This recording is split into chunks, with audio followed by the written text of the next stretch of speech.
Today, we're talking with the Clario founders about something most people don't realize. Africa's chronic disease burden is about to become one of the continent's most valuable exported assets. Not our commodities, not our labor, but our data.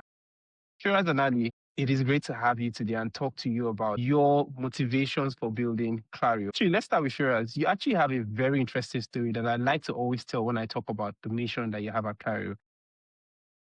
What made you start Clario? Thank you, Am. So yeah, actually started. I had I was lucky enough to have two different problems. The first one is my sister.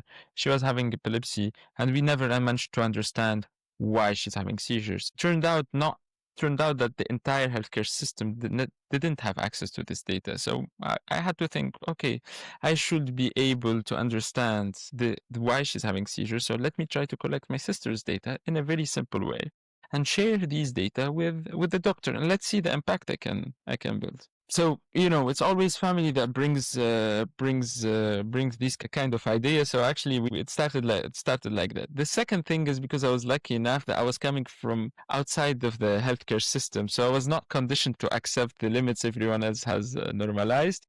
And I say, okay, there is a data problem, and my background helped me have access to think. I actually question myself, what if we stop thinking like a hospital and start thinking like platform? Instead of treating each patient visit as an isolated event, why don't we try to build an ecosystem group together for each patient, so we collect all of these fragmented data and generate some insights? And that's how it That is started. an interesting perspective, using your personal experience to solve a problem, but also that out of the box thinking because you've not necessarily been in that medical space long enough. It's actually an interesting approach to solving a problem. Ali, I was looking at your CV. I mean, in big pharma, if you spend about 30 years. I'm trying to paint me a picture of how neurologists actually meet, say, chronic patients, say an epilepsy patient today. What's broken about that experience, and how do you see Okay. you're solving it at Clario? The broken experience is a very simple one. Epilepsy is a chronic disease that fluctuates, and yet the data that are available when the patient goes and see their neurologist or when you do clinical trials and you collect the data are very limited in terms of coverage of what is happening. And we all know that in those gaps where you are lacking you have no information, there's a lot of things that are happening and are very important to understand the patient trajectories. So having a conversation with Firas and also having now the understanding that with the new technology and the availability of this data, the ability to eventually look at that on a continuous basis and in collecting the data automatically and merge that with the the health record of the patient would be of great use. Obviously, it was very clear for Firas and his sister. And then we had the chance to meet Dr. Shahid Goraf from South Africa. And he immediately said, but you know what? You're addressing one of my biggest unmet needs when it comes to managing my patient based on accurate information and reliable information. And this is actually how we started. What was that first conversation like? Did you I hit think, it off immediately? Was there I mean, this is it, we should solve this together? I think the most difficult part, it's like in anything in business, is the following. You have to frame the right question. Once you have the right question, you have 80% of the answer. So it took us quite a while to really better define what are the unmet needs for the patient, for the physician, for the pharma industry, and for the payers, so that we can actually provide them with this information that they do not have today. And when I say information, it means that it's insights. But in order to have insights, first you have to collect data and reliable data. Then you provide some additional layers of analysis, which are insights that help to guide or inform decisions by different stakeholders in the healthcare ecosystem. It was Go funny ahead. because in the beginning we didn't even know what are the outputs that we will be getting with this data. And when we asked decision makers, even Fred, when he was at the pharma, no one was able to have access to data on real time, on continuous way, 24/7 for a long time. So no one was expecting the output that we have some of it now. So we are actually asking doctors to help us in something that they have never seen too. So we had to be with all stakeholders that we were working with, we had to have a common skills was to be able to imagine what if you get this access to the data and try to build it on what if first, because we and there is was crazy because at least Dr. Gura, when he started using the platform, he immediately released some people from the intensive care units because he said he figured out that he does not need to keep them in the hospital a few days after that. So data has changed. We have seen the impact, and the people we collaborated with in the beginning, thanks to them, we started showing good insights. But most wearable companies track the heart rate, number of steps. But with Clario, you're literally aggregating 4-layer data. So psychological, behavioral, physiological and environmental data. Why do those 4 data points matter? They matter for the following reason.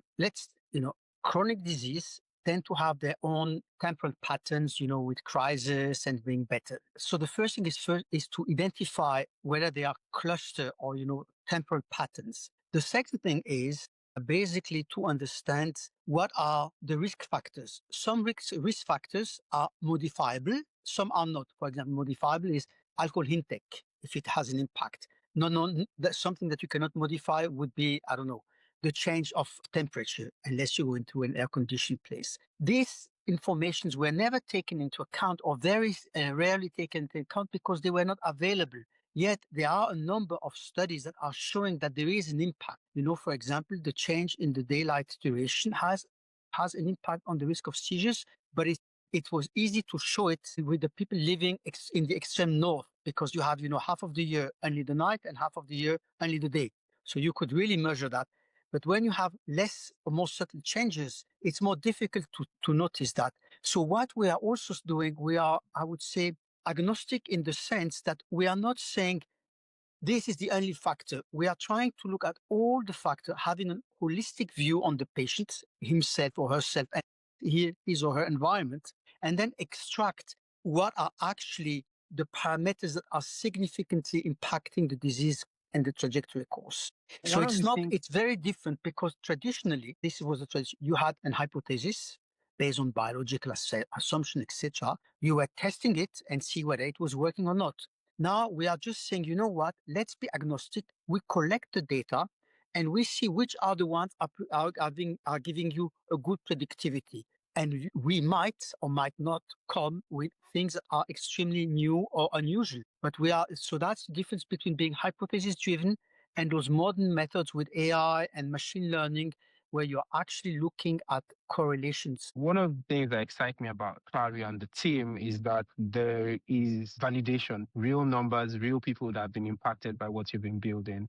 Firas, would you like to share about your clinical trial and the results? Oh, yes. We actually 34% reduction in hospitalization, 32% fewer seizures, 45% of patient return to work. These are not actually the projection. Those are the actual outputs that we have offered to our first 10 patients that we started collecting their data 2 years ago.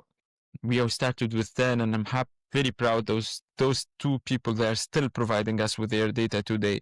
We don't do P2C, but we had to learn from the ground directly. So we started collecting data in 2023, 2024 with the collaboration of a few doctors and 10 patients in the US. What we have figured out that the main market was going for detection and prediction. We wanted to have a proactive approach to this. We wanted to understand always the why behind anything that happens. So we didn't have any intention to detect any seizures, because we were not even allowed legally to do so, but we wanted to help every single patient understand his main triggers. So when the patients within 6 months started to understand their triggers, and then they managed to understand their risk of seizures. It's like the weather, is it raining today or no? Am I in a gray zone, a green zone, red zone of a seizure or no? And when we give them the information, we break down the why behind it. Why are you in this? So we figure out that some people, their main trigger was mango. Some of them is the menstrual cycle. Others is when they are super excited. So we have provided data to patients so they can better manage their seizures and actually improve their quality of life, because step by step they started gaining trust through the data, and then some of them went back to work, some of them got married because he was socially isolated to the number of seizures. It created a lot of social problems, and then also it helped us understand that this is not the only it's not the only issue for epilepsy. It's actually the entire chronic disease.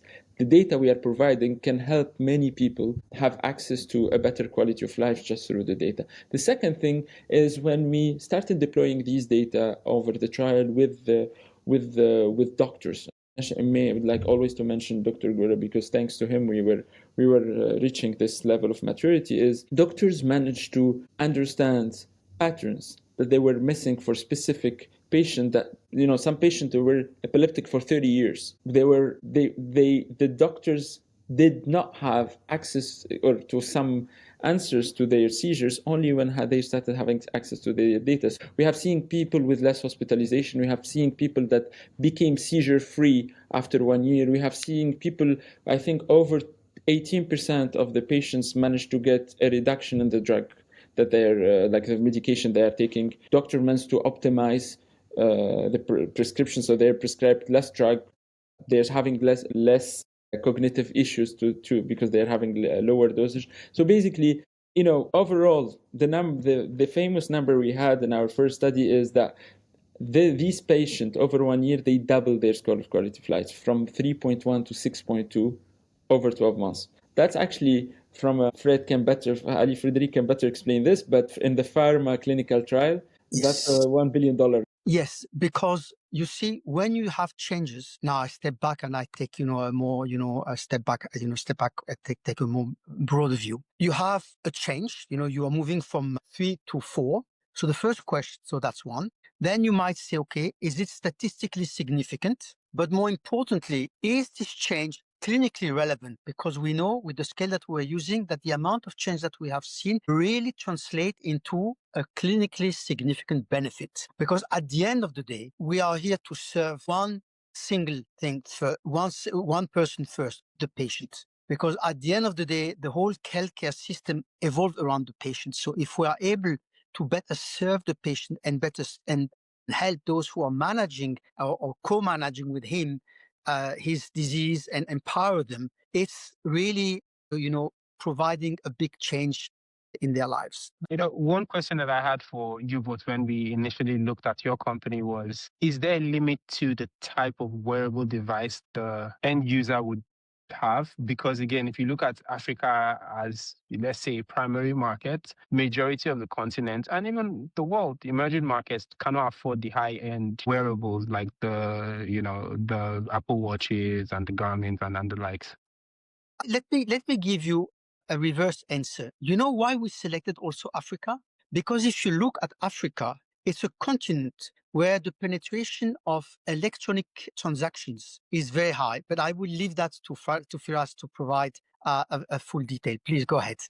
First of all, I have two answers here. The device is not only the limitation of the device, it's also the purchasing power, it's the age. We also have babies who have 1 month old that have some fatal cardiology disease that we cannot use wearables. So we have built our solution with taking consideration the potential that we can get from Africa and the purchasing power in Africa and all emerging markets. And that's why we are interoperable with more than 300 wearable devices. So basically any wearable, branded wearable device, we work with them. We are interoperable with many IoT that can be used for heart rate measurements. We are interoperable with any electronic health record system. So basically, we were designed to plug anywhere. We knew that collecting the data was a big hassle for big pharma and big tech giants. So we need to build something it's flexible at core. Second thing, Africa is also a data engine for us, because pharma companies usually they don't have a data volume problems. However, they have a diversity problem. And this leads to blind spots in how drug can actually perform. Africa gives us a scale and diversity that no one else is capturing because we are getting different genetics, different environments, different lifestyle. When you feed that diversity into the R&D pipeline, the model gets sharper, the prediction gets stronger. It's For us, Africa isn't a site of trial. It's a missing data engine for global pharma that we're trying to leverage. We're trying to leverage the access that like in Africa, you can get different ethnicities into one place. It's very hard to have it somewhere else. So beside that, it's actually getting to be our biggest market so far, but also it's where the real problem can be solved. And we will, we're always very proud to highlight that you are African trying to help the continent too. It's in the DNA of the company that always needs to be mentioned. We have to remember that the first humans appeared in Africa. And because of that, there has been a long time for mutations, and the ethnic variability and the genetic variability in Africa is the greatest in the entire world. So this is actually a very, very nice place to start with, because if you're able to do that in Africa, the rest of the world should be a piece of cake. Yeah. And bringing this all together, my final question to you both is, if there's one thing investors and the ecosystem should understand about what you are building, what would that thing be? We are building the first big data company coming out of Africa, and we are building it in such a way that we will move from Africa to the rest of the world and not the other way around. And we are very proud about the fact that we're first not only generating the data in Africa, but even our teams of data scientists, etc., are based in Africa. So it is really it is company by its DNA. From my side, we're trying to build the largest data set of real-world evidence, basically the Bloomberg of health. I think you have mentioned this word a few weeks ago, but yeah, we're trying to build the Bloomberg of health. I think that's enough for an investor, because if they, serious investor, usually they have their Bloomberg accounts to get some financial intelligence. What we'll tell them, you're getting the same. We're building the same thing, but for the healthcare industry. Thank you, Firas and Ali. It was really great chatting with you, and we're so happy to welcome Clarrio to the Launch Africa portfolio, and I know we'll do great things together. Yeah. Bye. Bye.